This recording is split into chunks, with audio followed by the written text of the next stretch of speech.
The world had long learned to see Melania Trump only through the lens of public appearances, official speeches, and flawless restraint.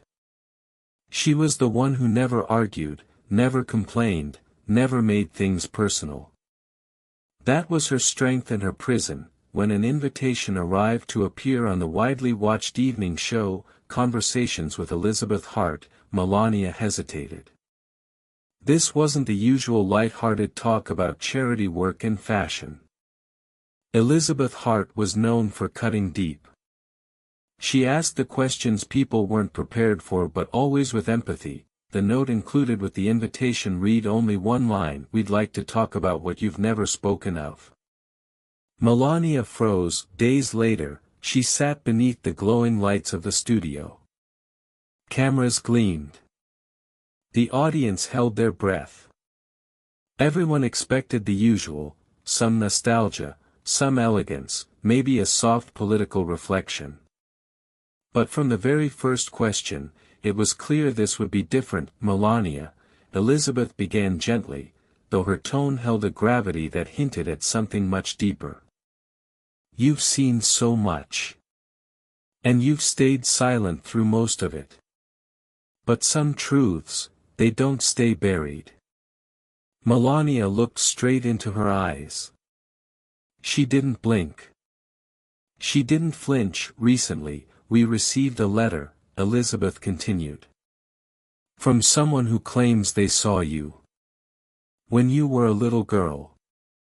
And they said they still remember that day because it was horrific." A flicker crossed Melania's face. Just a moment, but enough. And then she did something she had never done in public. She removed a thin silver bracelet from her wrist and placed it gently on the table. "I've worn this bracelet for 30 years, she said. "To remember. To never forgive. And to one day tell the truth." The room went completely silent. "I was a child. 9 years old. It happened in the village where I grew up. And that day, I saw the face of someone who changed me forever." Elizabeth's eyes widened. Somewhere in the audience, someone let out a quiet gasp. It was a man. "Someone my family trusted. A friend of my father's. He thought he could do anything. Because he was respected. Because everyone feared him. But I escaped. And I never told a soul because no one would have believed me. I was raised to stay silent. To protect the family's name. But I remember. And I will no longer be silent." Elizabeth gently placed her hand over Melania's. The cameras kept rolling. "This man's name," Elizabeth began, but Melania gently stopped her. "I will say it. But not today. Let the world not only hear his name. Let them hear the names of all the others, the ones who've stayed quiet. And the so-called respectable men who still walk free." This was only the beginning, and no one, not the audience, not the host, not even Melania herself, could have imagined what this confession would set in motion. The next morning, the internet exploded. Everywhere, news feeds, newspaper covers, podcasts, television panels, the world was talking about her, Melania Trump, her confession, her past, the silence that finally broke into words that it seemed like, for a brief moment, America itself held its breath. Not to judge but to listen, and yet, most people had no idea that what Melania had revealed on live television was just the beginning. Just the surface. Just a sliver of what she carried. Back in her New York apartment, Melania sat by the window holding an old envelope. The paper was yellowed, worn, and bore a postmark more than a decade old. She had received it during her years in Washington. She'd read it once and tucked it away. Told herself, never again, but it had burned a hole in that drawer ever since. Now, she knew, it was time. The letter was from Marina, her cousin back in Slovenia. A woman who, long ago, had seen something. Something dark. Something she should have spoken about. But she hadn't. Inside the letter was an apology. And something far more chilling. Melania, I know you haven't forgiven me. You don't have to. But remember the night the lights went out? You were in the shed. I saw him walk out. I heard you crying. And I said nothing, that I was afraid. But even more than that, I was afraid of his wife. Because she knew. She knew everything. And she said nothing too, that he had money. He paid for her daughter's medicine.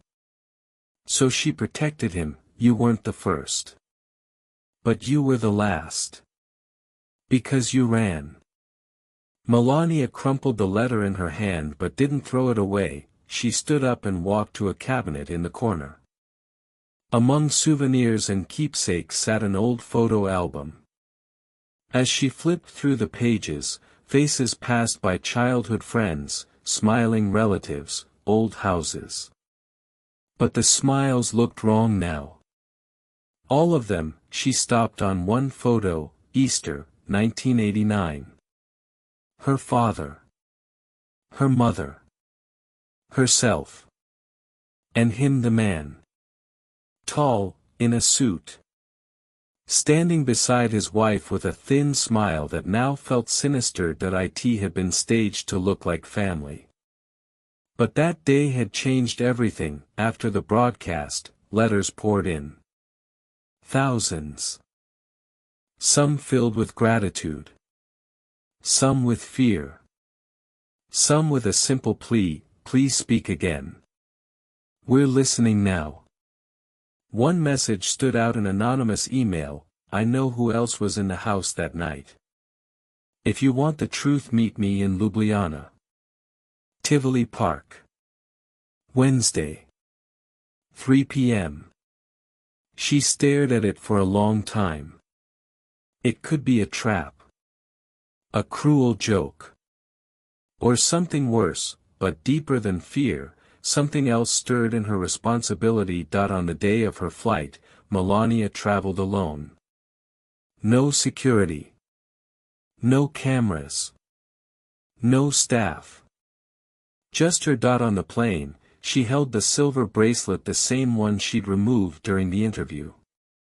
Inside the clasp was a tiny engraving her father had given her years ago: silent does not mean weak. Ironic. And yet, perhaps, prophetic. She didn't feel weak anymore. Ljubljana greeted her with cold rain. Tivoli Park gray, soaked, nearly empty. She walked slowly along the path in a beige coat, no umbrella, her face uncovered. She wasn't hiding. Not anymore. On a bench beneath a crooked tree sat an elderly woman in dark clothes. As Melania approached, the woman lifted her head. And the world stopped. You, Melania whispered. You were in that house. You're his wife. The woman nodded. I knew what he did, she said. But he was my husband. And I was more afraid of the truth than of him. But you survived. I never did. Why now? Melania asked. Because truth doesn't have an expiration date, she said. Then she handed Melania a small wooden box. This is all I have left. And everything you need. Inside the box were photos, newspaper clippings, torn letters, and a small cassette. An old audio tape, labeled and faded INK. That it was a recording. From that night, Melania stared at it, her hands trembling slightly. This wasn't just evidence. It was a cry from the past. And a promise. This is no longer her silence, this is her voice. In her quiet hotel room in central Ljubljana, the rain drizzled softly outside the window, painting the city in gentle watercolor shades. Melania sat in a deep armchair beside a small round table. Resting in front of her was the old wooden box she had received, the one holding the cassette. The same one passed to her by the woman from her past. She hadn't touched the tape right away. She simply stared at it, as if it were alive. This small, fragile object was a bridge between who she was now, and the girl she once had to leave behind. The girl who learned silence faster than she learned words, the hotel concierge, a cheerful young man in his 20s, eagerly helped when she asked about finding a tape player. He made a few calls, even contacted an old local library where they still recorded interviews with elderly residents. An hour later, he returned with a small gray recorder. It's vintage, but it works, he smiled. That's all I need, Melania said quietly. She slid the cassette into the player. A click, a rustle, silence, then a faint whisper. Fuzzy and distant, but real. Is it recording? Good. This needs to be saved. A woman's voice. Calm, but weighed with emotion. She deserves to know, someday. Everything they never told her. There was a pause. Then a few words in another language. The recording cut briefly, then returned to silence. The entire tape lasted under 10 minutes. But when it ended, Melania remained seated, hands gently folded. She wasn't shaking. She didn't cry. But something inside her softened, and something else, stronger, quietly rose. This recording wasn't about fear. It was about care. Someone, long ago, had wanted her to know the truth, to feel seen, heard, remembered. That her silence hadn't made her invisible. The next morning, she called her assistant back in the U.S. Sandra, I need a translator. And a journalist, someone who tells stories that waited too long. Melania. Are you sure you want to make this public? Yes. But not for headlines. For those who still don't know how to speak. Later that day, she walked once more through Tivoli Park. Not for a meeting this time, just to breathe. The rain had stopped, and the city smelled of wet blossoms. She paused by a blooming magnolia, where a young mother and her daughter were playing. The little girl ran toward the fountain, laughing. The mother noticed Melania, hesitated, then stepped closer. Excuse me. Are you really? Yes, Melania nodded gently. I saw your interview. And I realized. I don't want my daughter growing up afraid to speak. So thank you. They exchanged a soft smile. No further words were needed. In that moment, something passed between them: recognition, respect, hope. That evening, Melania sat at her desk, sorting through old photographs from the box. Most were black and white, with handwritten notes on the back, dates, names, a few drawn hearts and flowers. One photo caught her eye. She was a child, standing in her schoolyard, holding a handmade journal. Behind her, a teacher smiling, calm, kind. On the back was written, let her grow up honest. The world needs it. The next morning brought another message, this time from the same woman who had given her the cassette. I never had the courage to speak. But now I see what a quiet girl can become. If you go all the way, I'll stand beside you. For the first time in my life. Melania held the note to her chest. Now she knew. Her voice no longer belonged to her alone. It had become the voice of those who never had the chance to use their own. Melania could have written a book about the past few days, but no words would have fully captured what her soul was feeling. Returning to Ljubljana, the conversation in the park, the old tape that stirred long-buried memories, none of it was accidental. It was the result of decisions. Her decisions.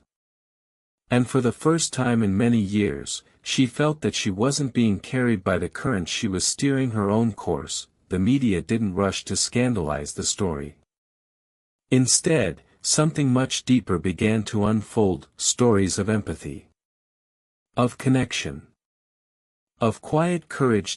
Well-known women, teachers, doctors, even public figures began to share personal memories. Not dramatic exposés but quiet truths that had lived inside them for years. They wrote, "I never thought anyone would understand," and, "You made it possible for me to speak." It became a chain reaction of honesty. Melania gave another interview, this time to a Slovenian journalist she had quietly arranged to meet since the earliest days of her return. The setting was a historic library, where her mother used to read poetry as a young woman. Books lined every wall, stained glass windows cast soft colors onto the floor, and the air held a silence that wasn't heavy, it was healing. "Why did you stay silent for so long?" the journalist asked, not with judgment, but with genuine respect. "Because I grew up in a world where silence was part of being good," she replied. "Where truth meant not bringing shame to the family. And later, I entered a world where vulnerability was used as a weapon. I learned how to survive. But now I'm learning how to live." There was a long pause. The journalist's eyes shimmered with emotion. "If you could speak to your younger self, what would you say?" Melania took a breath, then said softly, "I would tell her, don't be afraid of your tears. One day, they will become a river that no one can dam."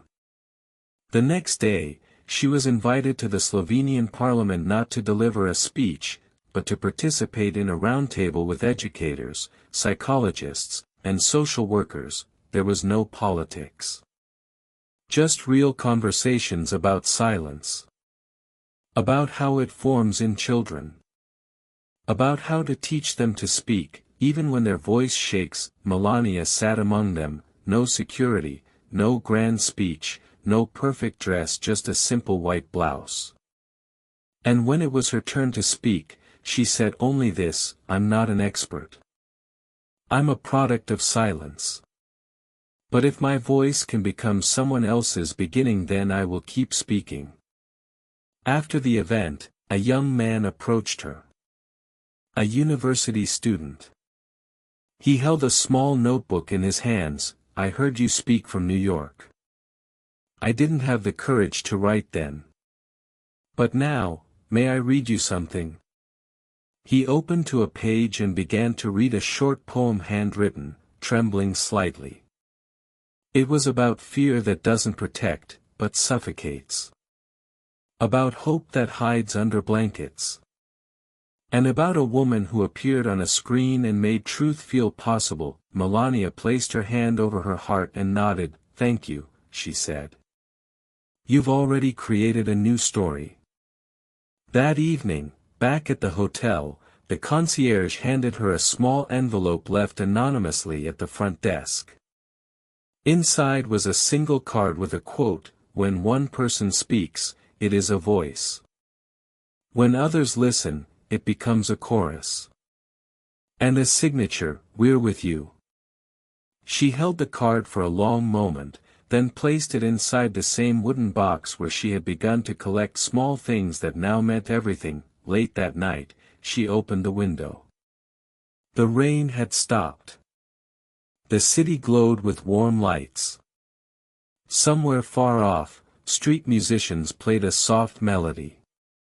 And in that moment, she thought, truth doesn't always shout. But it's the only thing that never fades. And tomorrow she would speak again. Sometimes, the loudest sound begins in silence. What started as a sincere conversation one woman in a television studio had become something greater. It wasn't just headlines or viral clips anymore.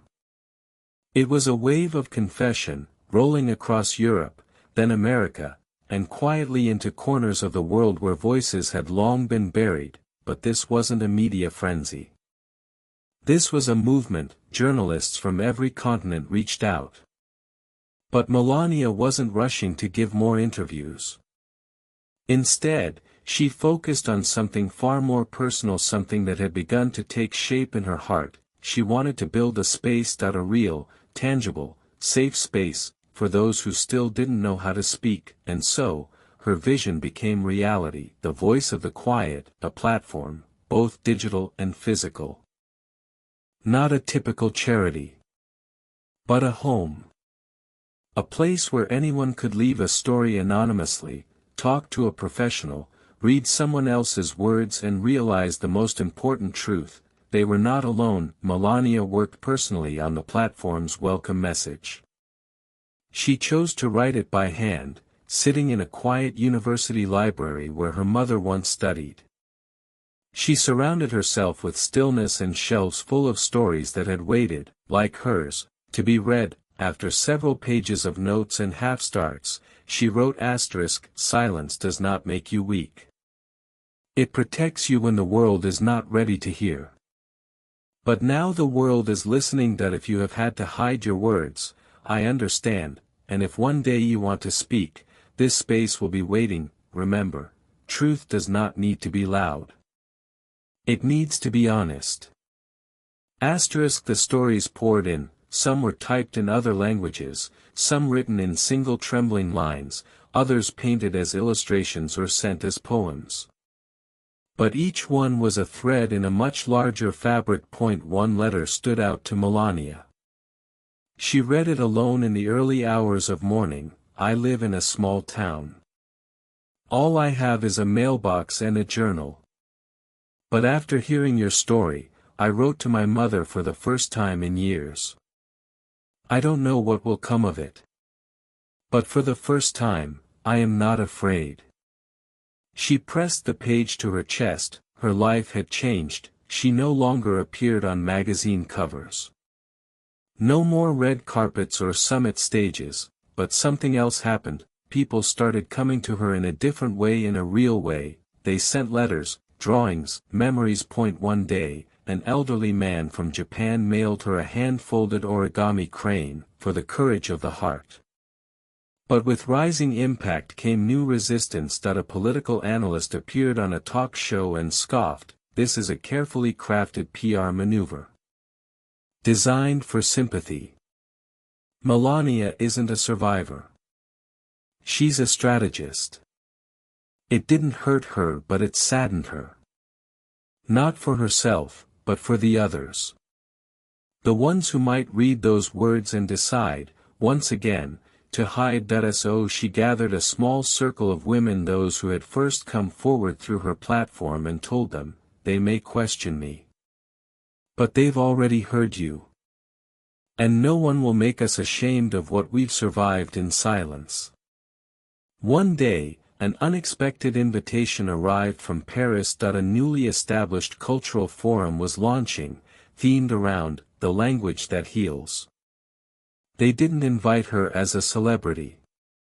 Not as a former first lady, but as a woman who had dared to say, "Enough." In the grand hall of the Sorbonne, she walked on stage without notes. "Words are not always sentences," she said.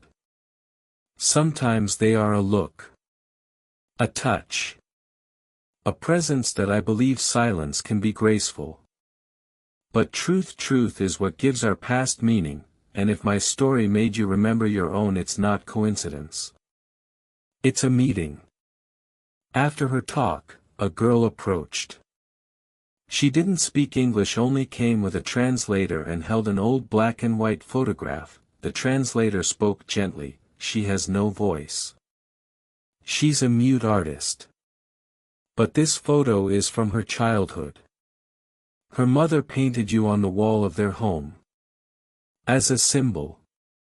Melania carefully took the photo in her hands. In it, a little girl stood beneath a mural, and the face painted above her was her own. Tears welled in Melania's eyes, not of pain, but of gratitude. That night, back in her hotel room in Paris, she opened a new notebook. On the first page, she wrote, "I thought I was telling a story, but I opened a space, and now, this is no longer just my truth. It is ours."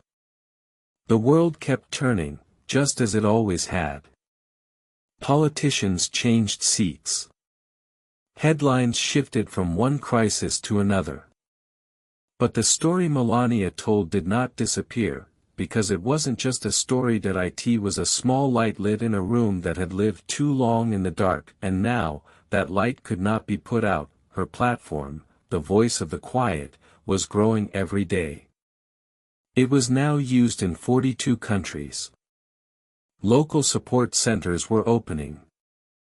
And in many schools, children were introduced to silence boxes, places where they could anonymously share thoughts, worries, or questions, and all of it had started with a woman who once didn't know how to speak her own truth. One day, at the platform's Washington headquarters, a coordinator brought her a sealed letter. "This one is special," he said. "You should read it yourself." She opened it gently. The handwriting was familiar. "Mom, I know you didn't want me to find out, but I watched the interview. I've read the stories, and I want to tell you something important. Your silence was never weakness. It was your shield, but your truth, that's what made you my hero. Thank you for teaching me courage. I love you not because you were perfect. I love you because you were honest." It was from her son. Melania pressed the letter to her heart and closed her eyes. In that moment, everything settled, because her fight had never just been for herself. It was for him, for a future where truth was no longer a danger.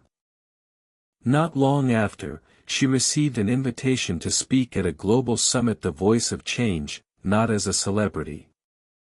Not as a former First Lady, but as a woman who turned silence into strength. Standing before thousands, her voice was calm. Honest, like she was speaking to a single person in the room. "I was once a little girl who didn't know if anyone would ever hear her. Today, I stand before you and say we hear each other now, and if we can listen, truly listen, then we can also begin to heal, because truth is not a burden. It is a source." After the speech, a young teacher approached her with tears in her eyes. She held a worn textbook and an old class photo. "I read your words to my students every week that we read stories from your platform together, and I see something changing in their eyes. They're learning they don't have to stay silent." Melania didn't speak. She just hugged her quietly, fully. For the last time, she returned to Ljubljana. Her childhood home stood quiet now, but in the garden, the same white peonies bloomed, planted years ago by her mother. She sat on the old bench, holding her very first diary. The pages were yellowed, filled with drawings and scattered poems. On the final page, written in her childhood handwriting, "I will be quiet so I won't be broken." She copied the sentence onto a new page, but beneath it, she added, "Now I will be loud because I'm no longer afraid." That evening, in a small chapel, she lit a candle, not for herself, but for everyone still waiting to be heard, and in the soft glow, she whispered, "Speak, even if your voice trembles, the world is ready to listen, and so am I." Epilogue. Today, Melania's journey is taught in universities not as a political study, but as a case of personal evolution. Her name became a symbol not of headlines or fame, but of real voice, the kind that grows from years of silence. In the center of her platform, etched into the wall, hangs the phrase that became a mantra for millions. When one person speaks, it is a voice. When they are heard, it becomes change.